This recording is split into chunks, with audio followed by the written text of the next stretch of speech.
Egunon, concierto vasco o ref canario.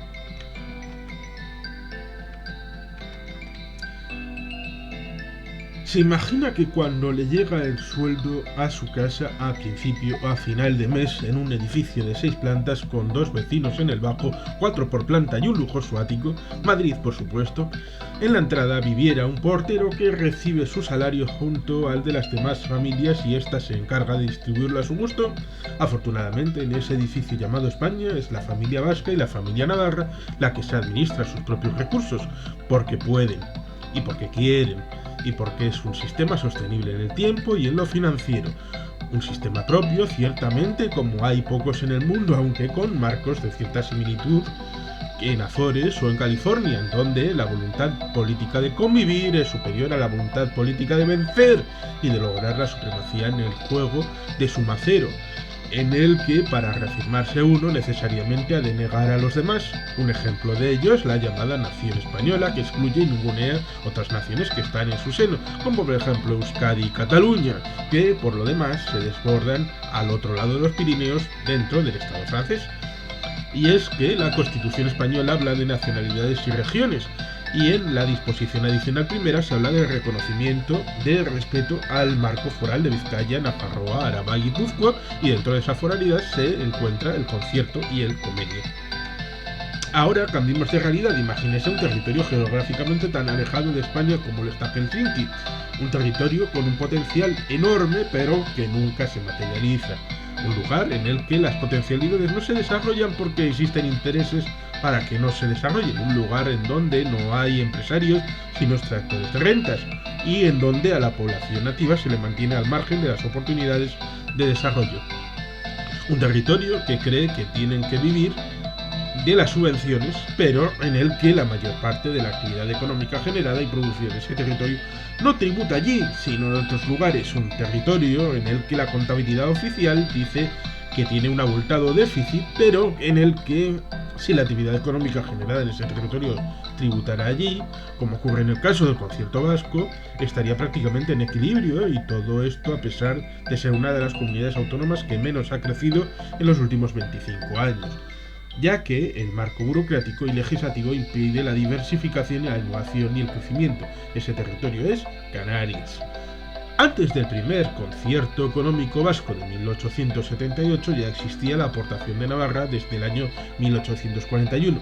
Primero fue la aportación y después el convenio económico, según viene en el preámbulo de aquella ley, una vez comprobado el buen funcionamiento de las primeras quintas, servicio militar, y siendo reclutadas las segundas, se procedía a un concierto, a un convenio vasco en pos de la unificación con el resto de administraciones del Estado. El concierto se impuso por las armas, con el país con un ejército permanente de ocupación de unos 40.000 efectivos. Ciertamente hasta ese momento el esquema era diferente, pues había una especie de concierto, pero de manera voluntaria y con unas plantillas impositivas completamente distintas, como dos países distintos, diferentes, bajo el mismo soberano, y con aportaciones voluntarias, como sucedió en el periodo entre las dos leyes abolitorias de los fueros, la de 1839 y la de 1876. Aún así, siempre y en todo momento ha habido un hilo de continuidad foral ininterrumpida, y el concierto / convenio hermanos siameses es su actual hilo más fuerte. Desde 1878 en adelante, tras la inexistencia de datos y documentación de los posibles contribuyentes vascos y la necesidad, tras la abolición de las juntas generales, de contar con instrumentos de control y administración, las diputaciones, denominadas transigentes, acabaron por comprender la necesidad de derivar un procedimiento en principio temporal en algo más elaborado que con el tiempo y las sucesivas negociaciones se fue ampliando y tomando un cuerpo propio que impidió que fueran eliminados en su totalidad durante los largos y negros años del franquismo en Álava y Navarra. Cuando Suárez estuvo decidido a dimitir, fue cuando abordó la restauración de los conciertos para Vizcaya y Guipúzcoa, suprimidos en 1937 en virtud al derecho de conquista contra las provincias traidoras al golpe de Estado y posterior guerra civil. Las especificidades fiscales y las libertades comerciales canarias parten de sus fueros históricos y de los pactos de conquista, pero en las primeras décadas del siglo XIX en España se impuso una política económica proteccionista que buscaba amortiguar los efectos que tuvo la pérdida de las colonias americanas y con ellas el flujo de metales preciosos con los que se pagaban las manufacturas, para evitar que se acumulara el déficit comercial y para estimular las manufacturas nacionales, se crea en 1821 un arancel a la importación. Las consecuencias para Canarias, que nunca había estado integrada en la economía española, fueron nefastas durante décadas, no solo para las importaciones desde España, que eran de peor calidad y más caras que las extranjeras, sino que además Canarias pierde las exportaciones a los mercados europeos por la represalia de estos a las medidas proteccionistas españolas, sin que además se pudiese crear industria alguna. Canarias es una economía internacionalizada, a la que las medidas proteccionistas españolas sacan por primera vez en la internacionalización. Esto crea una grave crisis en Canarias, que solo empezará a ser superada tras el decreto de creación de los puertos francos, es decir, zona de libre comercio, a partir de 1852 y su consagración en la Ley de Puertos Francos de 1900. En el periodo entre 1852 y el comienzo de la Primera Guerra Mundial es el periodo de esplendor de Canarias. En el marco de la primera globalización canaria, está integrada en los flujos de comercio internacional. Es la época en la que se crean los puertos, las eléctricas, se introducen los cultivos de plátano y de tomate, así como la creación de las fábricas de rones. Este desarrollo vino de la mano de la inversión inglesa y nativa, remesas de emigrados en Cuba y Venezuela principalmente, que permiten incluso la creación de un incipiente sector financiero en Canarias. Inglaterra hizo más por Canarias en 50 años que España en 5 siglos. La influencia inglesa es tal que, tras el desastre del 98, Canarias no se incorpora a Estados Unidos porque los ingleses ya controlaban Canarias.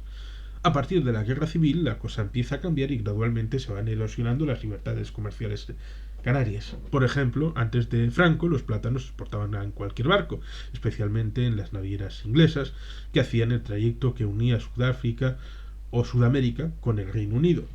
Franco, para pagarle favores a la barca March, obliga a que el plátano se embarque en los barcos de March y estos llegan en peor estado a destino que los plátanos de Sudamérica de la United Fruit Company, con lo que se perdió mucho mercado. A partir de los años 60 se comienza una serie de reformas que prosiguen el deterioro de libertades comerciales de Canarias.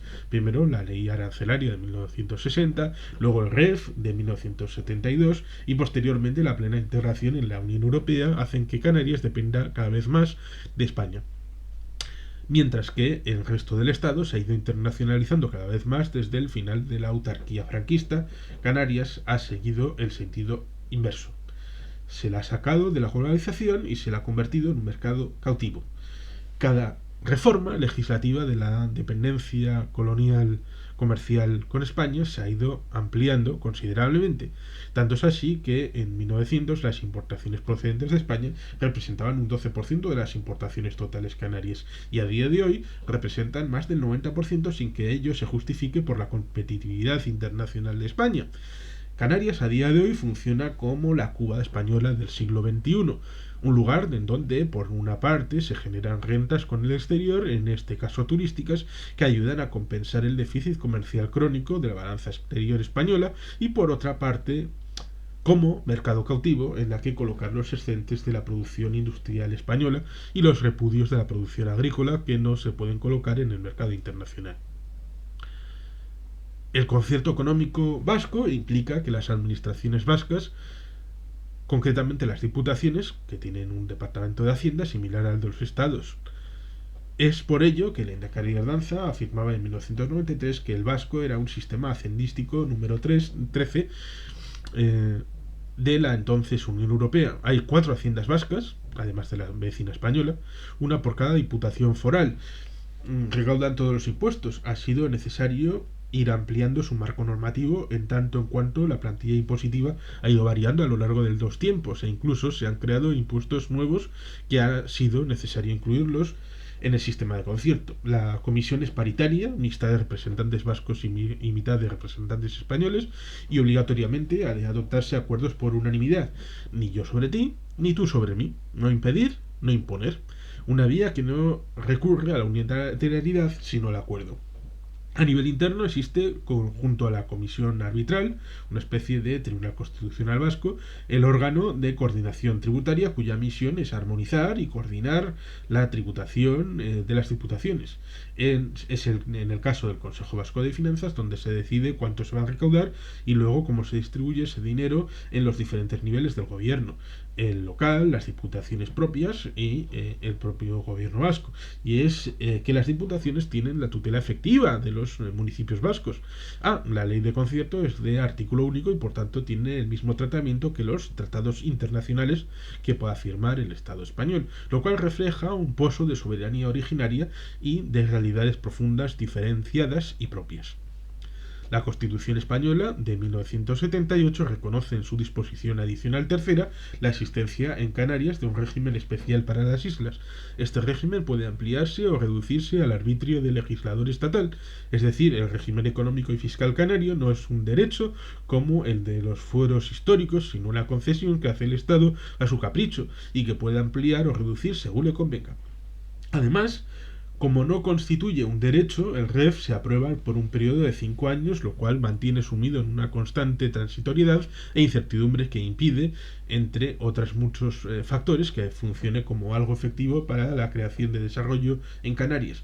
Por tanto, el REF es principalmente una serie de medidas de carácter fiscal, tanto en la creación de impuestos locales como en la creación de determinados beneficios fiscales negociados con Madrid para un periodo de 5 años. Canarias tampoco cuenta con una hacienda propia, como es el caso del concierto vasco para que la actividad económica generada en Canarias tribute en Canarias. Aunque esta haya sido una reivindicación histórica del nacionalismo canario. Seguramente Madrid haya sido el principal azote contra el sistema de concierto, pero no desde siempre, sino desde unas fechas muy determinadas sí que es necesario comprender para entender la evolución posterior. El nacionalismo español, que comienza en lo normativo con la antiforal y antiespañola Constitución de Cádiz de 1812, es el inicio de una senda que busca uniformizar y centralizar el Estado español, laminando cualesquiera diferencia que se encuentre a su paso. Siguiendo el modelo jacobino francés, pues la pepa es muy afrancesada. Es así que las administraciones y los sistemas tributarios distintos del emanado desde Madrid se verán como enemigos y los nuevos denominados liberales, ciudadanos, o progresistas y populistas, Podemos, reproducen esquemas propios de comienzos del siglo XIX. Han debido llegar las sentencias, como las de Azores, para dejar sentado el encaje en el Estado y en el marco de la Unión Europea de la legalidad y la legitimidad de un sistema que no se verá perjudicado por la denominada armonización fiscal europea, en tanto en cuanto éste persigue una unificación de tipos, por ejemplo, del impuesto de sociedades o del IVA, en el marco europeo. Un sistema con sus derivadas como las vacaciones fiscales que los estados hacen sin duelo, que ha tenido la paradoja, al estilo de Alicia en el País de las Maravillas, en las que el fiscal y el abogado defensor eran el mismo, el Estado español. Parece que es algo del pasado, en tanto en cuanto, en principio, las instituciones vascas están en el ECOFIN, a pesar de que jamás un gobierno español ha querido incluir el marco del concierto convenio en cualesquiera tratado troncal de la Unión Europea. Hasta la denominada Ley de Blindaje del Concierto, al ser las normas de funcionamiento y de tipos aprobadas en Juntas Generales que no en el Parlamento Vasco, las haciendas forales y su cuerpo es territorial, no del ámbito nacional vasco, y es por ello que el rango jerárquico de sus emanaciones legales, a pesar de cubrir la misma tramitación que cualquier ley parlamentaria, tiene el rango de norma y por tanto hasta 2011 imputables por cualquier administración, incluso sindicatos y personas a nivel individual. Han sido los partidos y las instituciones españolas las causantes de poner en cuestión el modelo ante los jueces españoles y europeos, y la respuesta ha sido contundente: es un sistema legal y que perdurará en tanto en cuanto haya voluntad para ello. Volviendo a Canarias, como hemos dicho anteriormente, el REF no es un derecho, sino una concesión del Estado que da a Canarias, y por lo tanto no está realmente diseñado para el desarrollo de las islas, sino para favorecer los intereses económicos, políticos y geopolíticos del Estado español en Canarias. El REF no es un instrumento de desarrollo de Canarias, sino un régimen colonial de dominación. En su núcleo, el REF son unos cuantos instrumentos diseñados para favorecer los intereses de las grandes empresas españolas en Canarias, y una serie de incentivos fiscales para comprar la lealtad de la oligarquía local. Además, su permanente carácter transitorio y su regeneración y renegociación cada 5 años es usado como chantaje permanente del Estado español para comprar lealtades y asegurar su agenda. Todo esto hace que el REF contenga lo que a Madrid le interesa que contenga. Es más, el Estado cumple e incumple a su antojo. El Estado nunca ha respetado siquiera los artículos 95 y 96 del REF, que lo obligan a un nivel mínimo de inversión en Canarias igual al menos a la media estatal. Canarias es una de las comunidades con menor inversión del Estado, pero es contribuyente neta a las arcas del Estado, si tenemos en cuenta no solo el déficit presupuestario prácticamente en equilibrio por el criterio del flujo monetario, sino del superávit de las cotizaciones a la seguridad social. La otra parte del marco jurídico canario es su relación con Europa. La integración de Canarias en la Unión Europea fue una integración impuesta en el sentido literal del término al rechazar el Parlamento de Canarias el día 22 de junio de 1985 las condiciones recogidas para las islas en el Tratado de Adhesión de España a las Comunidades Europeas, por entender que el gobierno central no había negociado ni defendido adecuadamente nuestras especificaciones históricas, pese a que el acervo comunitario siempre ha dado cabida a los regímenes especiales preexistentes en los Estados miembros con algunos de sus territorios en el momento de la integración. Sin embargo, este rechazo del Parlamento canario no fue tenido en consideración a ratificarse días después por el dicho tratado por el Parlamento español el día 12 de julio de 1985, pese a las supuestas garantías establecidas en defensa de nuestro régimen especial tanto en la Constitución española como en el Estatuto de Autonomía. Es más, la integración de Canarias se produce bajo el estatus de región ultraperiférica en lugar de como país y territorio de ultramar, que hubiera sido un régimen mucho más acorde con las tradiciones liberales de libertades fiscales y comerciales de los fueros canarios. Con la decisión de plena integración en las comunidades europeas de diciembre de 1989, obligada por las nefastas condiciones tramadas en 1985 para nuestras exportaciones agrarias, se pone fin a las franquicias aduaneras que aún se mantenían aplicándose en las islas la política arancelaria comunitaria frente a terceros países en detrimento de la libertad comercial consagrada por las franquicias y obligando a Canarias a comprar artículos, incluidos los de primera necesidad, a precios superiores a los internacionales. Además, su calificación como RUP sumerge a Canarias aún más en la incertidumbre, pues la creación de un estatuto permanente en el marco de las RUP es contrario al derecho comunitario, cosa que no ocurriría si Canarias fuese un país y territorio de ultramar asociado a la Unión Europea, como ocurre en 21 territorios de Reino Unido, Países Bajos y Francia. Canarias es un ejemplo de lo peligroso que puede ser renunciar a las libertades recogidas en los fueros históricos. Han transcurrido casi 45 años desde el primer REF en 1972, que supuso el fin, o el principio del fin, de los puertos francos canarios y sus tradicionales franquicias aduaneras y fiscales. Han pasado 20 años desde la integración de Canarias en la Unión Europea. Las cifras no mienten. Tanto el sector primario como el sector industrial y finalmente el sector financiero canario han sido desmantelados progresivamente, convirtiendo a Canarias en una colonia turística. Si el REF y la integración en la Unión Europea como RUP fueron diseñados para favorecer el desarrollo de Canarias, han fracasado miserablemente. Pero es que ni el REF ni el Estatuto RUP, el Status RUP, fueron elegidos para favorecer el desarrollo de Canarias, sino para favorecer los intereses del Estado español y de las grandes empresas españolas en Canarias. La RIC, por ejemplo, es un instrumento que prácticamente permite comprar la tierra y luego deducírselo en incentivos fiscales. A eso se reducen las posibilidades en Canarias, cortando el desarrollo y frenando las oportunidades. El único recurso es vender la tierra como los nativos encerrados en la reserva india. El REF es simplemente un mecanismo de extracción de rentas que, junto a las transferencias fiscales desde el Estado y Europa, lo único que han creado es un régimen extractivo y redes clientelares en Canarias. Los incentivos fiscales y los diferentes instrumentos como la zona especial canaria o el registro de buques no están diseñados para ser competitivos internacionalmente, sino para fomentar la implantación de empresas españolas en Canarias. Pero como dijeran los economistas, Acemoglu y Robinson, un régimen económico extractivo no se puede sostener en el aire, necesita de un régimen político igualmente extractivo que lo sostenga. Ese régimen político extractivo se llama Ley Electoral Canaria, con barreras electorales del 30% para la circunscripción insular, o donde el voto de una persona de una isla puede valer 12 veces el valor del voto de otra isla, entre otras muchas lindezas que serían largas de enumerar, así de subtropical y bananero es el régimen electoral canario. Por otra parte, los beneficios y exenciones fiscales sirven para comprar lealtades de la pequeña oligarquía local. Cuando en el Imperio Británico, en la India, el Marajá se rebelaba, Inglaterra lo permitía poner un impuesto a costa de su propio pueblo para mantenerlo leal. En Canarias pasa algo parecido, un impuesto por aquí, una exención por allá. El REF básicamente es eso, la creación de chiringuitos extractivos de redes clientelares y de incentivos a las grandes empresas españolas que operan en Canarias. Suele decirse cuestiones muy burdas y manifiestamente falsas sobre el concierto económico vasco.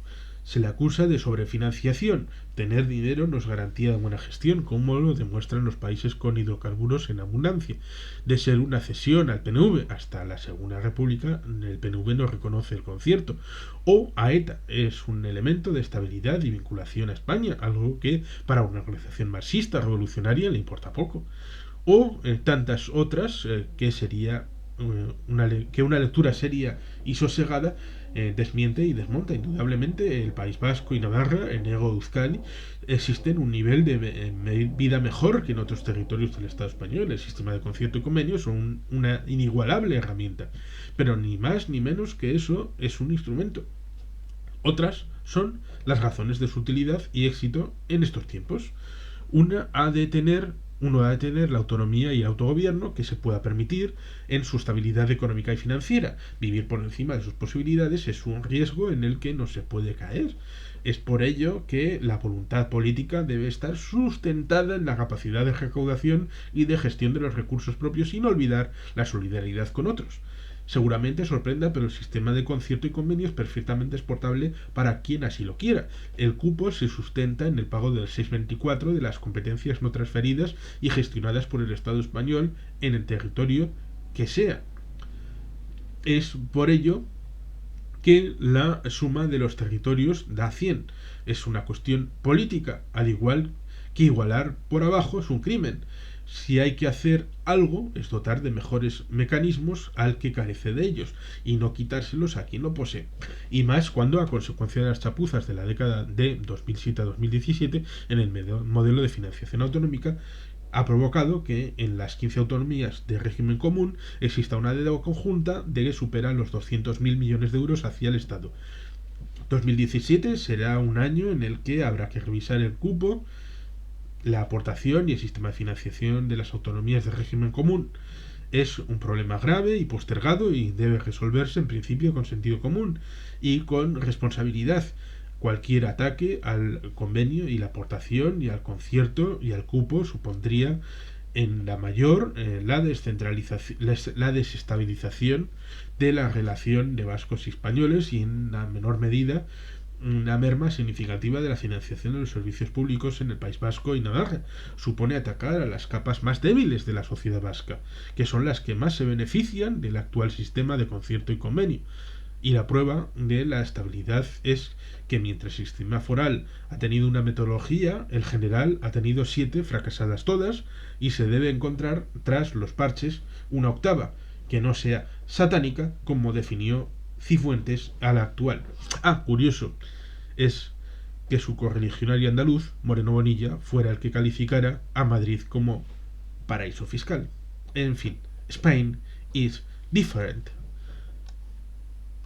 Jorge Dorta por Canarias y Juan Carlos Pérez, el que suscribe por Euskadi, 2 de diciembre de 2016.